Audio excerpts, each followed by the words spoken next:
Hi, I'm here with one of my favorite speech and language pathologists, Abbe Simon, our Dear Abbe.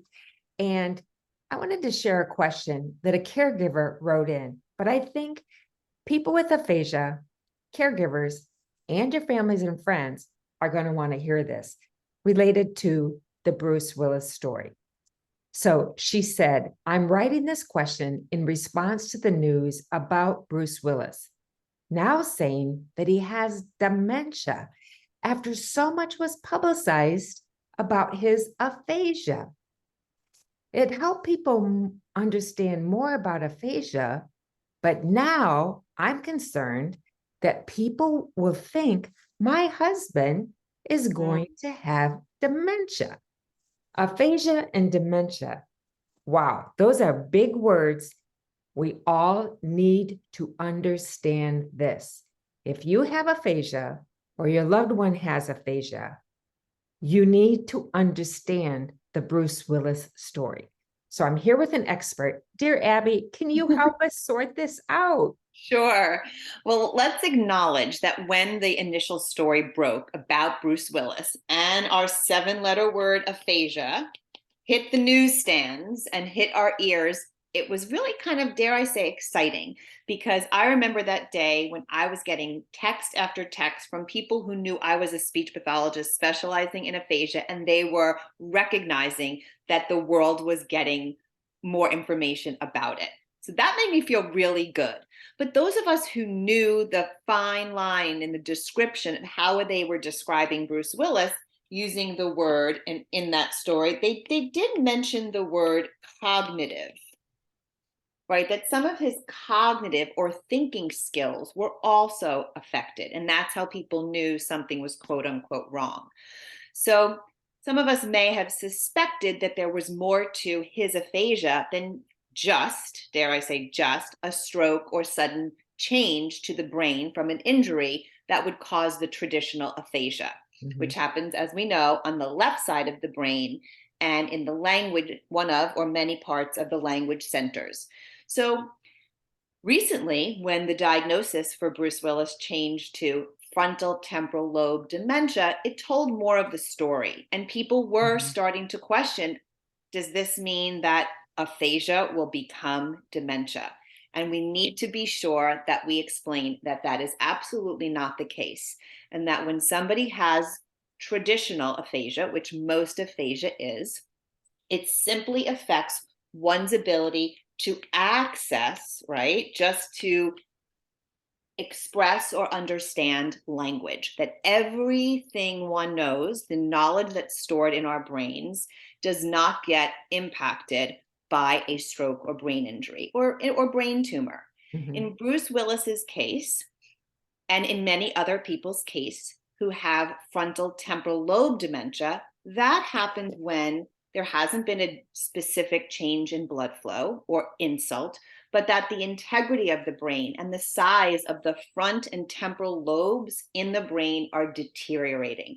And that deterioration is affecting more than just the accessibility of language, but as it progresses, it could change one's behavior, it could change people's personality, and that might seem a little more scary. So I hope that the person that wrote this in, and anybody that's following the story and knows about aphasia, understands that frontal temporal lobe dementia is one of many dementia types that fall under the big umbrella of dementia.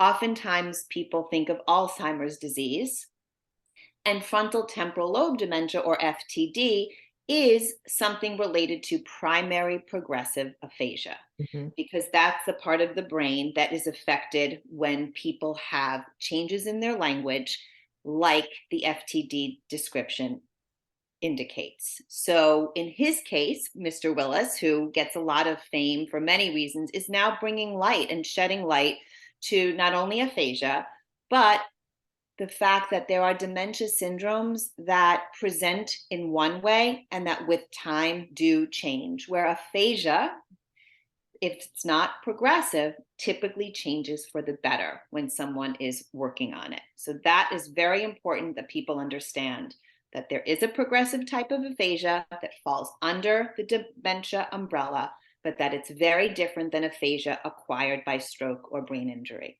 And that all aphasia does not, if not rarely, well, 15 or so % of the time, is something that progresses in a declining way.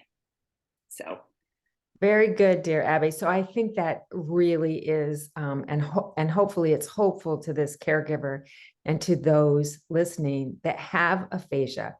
So remember, if you had a stroke or a brain tumor and you have aphasia because of that, you have typical aphasia, which means work hard, get better.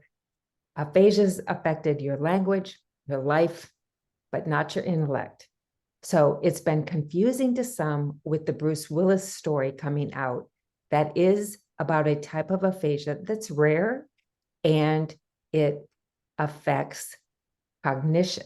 So two totally different things. So it's important that we all learn. And it's great for us to learn too about different types of dementia. Just like I want people to know about acquired aphasia because that's the world that I've lived in with my son. But at the same time, I think this is raising great awareness for Bruce Willis and for other families who deal with different types of aphasia or a dementia, two different things, but we all want to learn, respect, and build inclusive communities. And I just want to end with, while we're talking about the different types of dementias, there are also different types of acquired aphasia.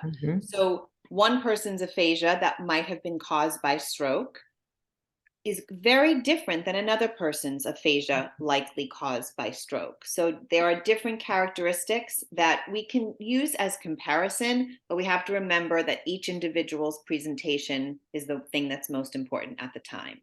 Yeah. So the size and location of your brain injury or your stroke is what's going to make a difference in how you present with your aphasia. So you're absolutely right. No two are the same.